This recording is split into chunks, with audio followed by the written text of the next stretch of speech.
السلام علیکم ورحمۃ اللہ وبرکاتہ۔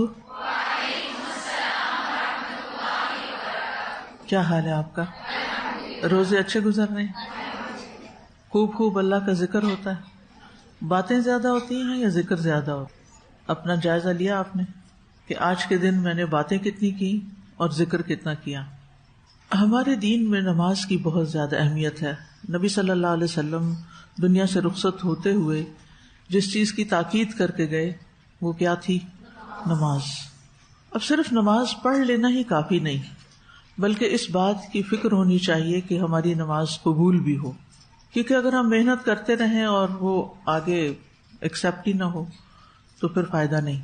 نماز کی قبولیت کی شرائط میں سے اہم ترین شرط یہ ہے کہ نماز کو صحیح طریقے پر ادا کیا جائے اور نبی صلی اللہ علیہ وسلم کے بتائے ہوئے طریقے کے مطابق ادا کیا جائے، کیونکہ آپ کی ذات ہمارے لیے بہترین نمونہ ہے۔ لقد کان لکم فی رسول اللہ اسوۃ حسنہ، تمہارے لیے اللہ کے رسول کی ذات میں بہترین نمونہ ہے۔ اور صحیح بخاری کی روایت میں آتا ہے کہ نبی صلی اللہ علیہ وسلم نے ہمیں اپنی طرح نماز پڑھنے کا حکم دیا ہے۔ صلو کما رأیتمونی اصلی، تم اس طرح نماز پڑھو جس طرح تم مجھے نماز پڑھتے ہوئے دیکھتے ہو۔ تو صحابہ نے نبی صلی اللہ علیہ وسلم کی نماز کو دیکھا اور اسے آگے روایت کیا۔ تو نماز کے درست ہونے میں کچھ چیزیں بڑی اہم ہیں۔ صرف یاد دہانی کے طور پر میں چاہتی ہوں کہ کچھ چیزیں میں اس وقت آپ کے ساتھ دہرا لیا کروں تاکہ مجھے بھی یاد دہانی ہو جائے اور آپ کو بھی، اور ہم کانشیسلی شعوری طور پر اپنی نمازوں کو بہتر بنائیں۔ نماز میں سب سے اہم چیز جو ہے وہ نیت ہے، کیونکہ انما الاعمال بالنیات، اعمال کا دار و مدار ہی نیتوں پر ہے۔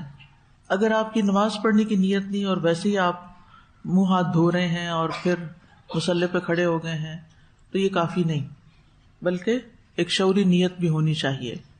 نیت کا تعلق کس سے ہے؟ دل سے ہے یا زبان سے؟ دل سے ہے۔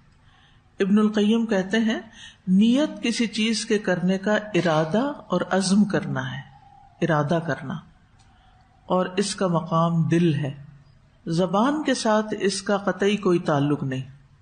اسی لیے ہم دیکھتے ہیں کہ نبی صلی اللہ علیہ وسلم اور آپ کے صحابہ میں سے کسی سے بھی کبھی بھی نیت کے سلسلے میں کوئی لفظ نہیں ملتا کہ آپ نے نیت کرنے کے لیے یہ مخصوص الفاظ پڑھے، ایسا نہیں ملتا۔ نماز شروع ہوتی تھی اللہ اکبر سے، نیت کہاں ہوتی تھی؟ دل میں، کہ فرض پڑھ رہا ہوں یا سنت پڑھ رہا ہوں یا صبح کی پڑھ رہا ہوں یا شام کی پڑھ رہا ہوں۔ تو نیت کے کوئی بھی الفاظ ہمیں حدیث کی کسی کتاب میں نہیں ملتے۔ نیت کہاں ہوگی؟ دل میں۔ آپ باقاعدہ سوچیں گے کہ اس وقت میں کیا کرنے جا رہی ہوں۔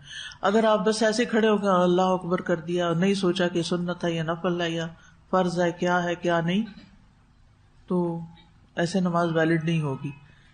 اور آپ نے نیت کے بغیر ہی شروع کر لی، پھر درمیان میں خیال ہے میرا خیال ہے سنت ہے، چلو سنت پڑھ لیتی ہوں پہلے، پھر فرض بعد میں دیکھوں گی یا کچھ اور، تو اس طرح نہیں نماز ہوتی۔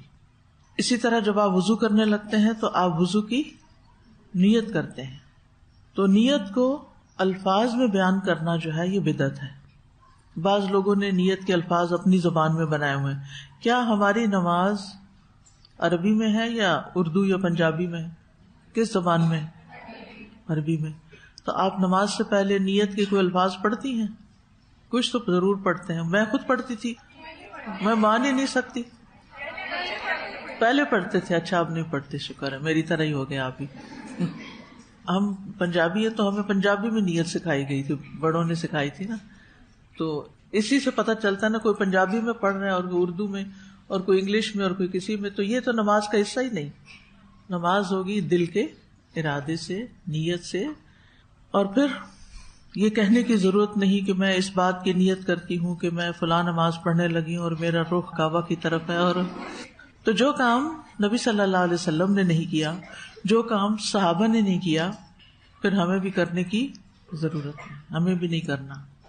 لیکن اگر کوئی آپ سے یہ آ کے کہے کہ ہمارے علماء کہتے ہیں، بڑے کہتے ہیں، بزرگ سارے یہ کرتے آ رہے ہیں اور آپ ان کا طریقہ چھوڑ رہے ہیں، تو پھر آپ کیا کہیں گے؟